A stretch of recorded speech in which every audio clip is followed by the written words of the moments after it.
إذاعة أكاديمية الفنون تقدم. طول عمرنا بنقول كلام الناس لا بيقدم ولا بيأخر، بس كلام عن كلام بيفرق، في كلام بيأثر. كلامنا من القلب للقلب يوصل، عمره ما يأثر بالسلب. دي كلمة فيها شكر وتقدير من ناس حلوة ولسانها أحلى، وتجيب في سيرة غيرها بالخير.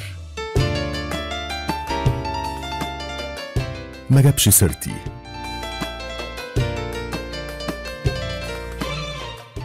ما جابش سيرتي مع دعاء كامل. ما جابش سيرتي، ما جابش سيرتي. الموسيقار الكبير عمار الشريعي قال عن علي الحجار الفنان الكبير: لو قلت صاحبي ما يكفنيش، ولو قلت أخويا ما ينفعنيش، لكن هقول ده صوت قلبي، وفي أحيان كتير كنت أنا لسان قلبه، وقدرنا نعبر عن بعض.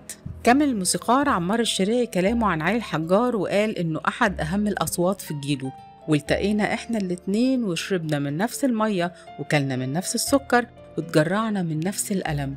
كنت بحبه جدا ولينا شغل كتير ومهم سوا. وقال كمان كنت بحب والده جدا الأستاذ إبراهيم الحجار اللي كان بيحبني جدا، ولما كان بيقابلني كان بيقول لي: يا واد انت منور من جواك. ما جابش سيرتي، ما جابش سيرتي، ما جابش سيرتي. مع تحيات دعاء كامل وعمرو عبد دياب. ما جابش سيرتي، ما جابش سيرتي.